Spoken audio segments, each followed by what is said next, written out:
क्या तुम चाहते हो कि मेरा सेल्फ डिसिप्लिन डिस्ट्रॉय हो? ऑब्वियसली कोई नहीं चाहता, बट अगर तुम्हें इल्म ना हो तो ये 3 चीज़ें तुम्हारे सेल्फ डिसिप्लिन को डिस्ट्रॉय करती हैं।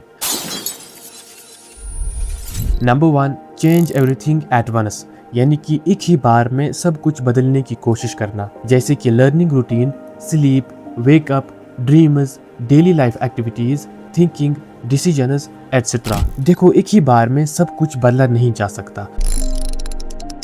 हाँ, कोशिश की जा सकती है बदलने की, लेकिन फिर भी उस चीज को बदलने में वक्त लगेगा। आप में से कितने लोग ये सोचने की कोशिश करते हैं कि कल मैं 6 बजे उठूंगा और उसके बाद एक्सरसाइज करूंगा, फिर उसके बाद शावर लूंगा, फिर ये डाइट लूंगा और पूरा दिन फोन यूज नहीं करूंगा। मगर कुछ ही दिनों में आप थक जाते हो, क्योंकि आप एक ही बार में सब कुछ बदलने की कोशिश करते हैं जो पॉसिबल नहीं है, और फिर तुम दोबारा अपनी पुरानी आदतों की तरफ लौट आते हो। इसी तरह अगर कोई रातों रात अपना करियर, स्किल्स, रिलेशनशिप सब कुछ बदलने की कोशिश करे तो दिमाग पर बहुत ज्यादा प्रेशर पड़ता है और कंसिस्टेंसी नहीं बन पाती। तो छोटी छोटी चीजों से शुरुआत करें, क्योंकि छोटी चीजों से आपका कॉन्फिडेंस बढ़ता है, दिमाग पर प्रेशर कम होता है और इंसान लॉन्ग टाइम तक उन आदतों पर कायम रहता है। सो एक ही बार में सब कुछ बदलने की कोशिश ना करें, क्योंकि ये आपके सेल्फ डिसिप्लिन को हिट करती है।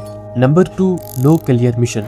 आपको पता ही नहीं है कि आप जा कहाँ रहे हो, आप जो कर रहे हो क्यों कर रहे हो, क्या मिलेगा आपको उससे। जब गोल के पीछे एक स्ट्रॉन्ग वाई यानी कि क्यों होता है, मैं क्यों कर रहा हूँ, ये क्या है ये चीज, तो छोटी छोटी टेम्परेरी प्रॉब्लम्स के बावजूद भी आपका काम नहीं रुकता है। एग्जाम्पल से समझो, मान लो एक स्टूडेंट एग्जाम की तैयारी कर रहा है। अगर उसका गोल सिर्फ यही है कि मुझे एग्जाम पास करना है, तो थकावट महसूस होने पर वो पढ़ाई कुछ देर के लिए छोड़ भी सकता है। लेकिन अगर उसका क्लियर गोल है कि मुझे अच्छे मार्क्स लाने हैं और अपने इंटरेस्ट के मुताबिक वो करना है जो मैं चाहता हूँ, ताकि अपना फ्यूचर बेहतर बना सकूं, तो मुश्किल वक्त में भी उसके पास पढ़ाई जारी रखने की भी वजह होती है। तो कहने का मतलब यही है कि जब आपके पास एक स्पेसिफिक क्लियर गोल ना हो तो आप चाहकर भी उस चीज पर डिसिप्लिन के साथ फोकस नहीं कर पाओगे, क्योंकि थकावट महसूस होने पर आप उस काम को छोड़ भी दोगे अगर आपके पास एक क्लियर लॉन्ग टर्म वाई ना हो, यानी कि आपके पास कोई वजह ना हो उस काम को करने की। इसीलिए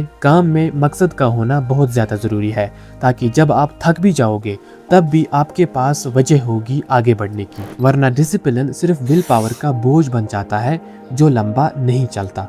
नंबर 3, रिलेइंग ऑन मोटिवेशन, यानी कि काम शुरू करने या कंटिन्यू करने के लिए मोटिवेशन का इंतजार करना। ये सोचना कि जब मुझे मोटिवेशन मिलेगी तो तब स्टार्ट करूंगा, जब मूड होगा तो करूंगा, जब नहीं होगा तो नहीं करूंगा। इससे एक्साइटमेंट टेम्परेरी आती है, लेकिन जब वो खत्म हो जाती है तो आप उस काम को छोड़ने में देर नहीं लगाते। एग्जाम्पल से समझो, आपने डिसाइड किया कि कल से मैं रोज एक्सरसाइज करूंगा।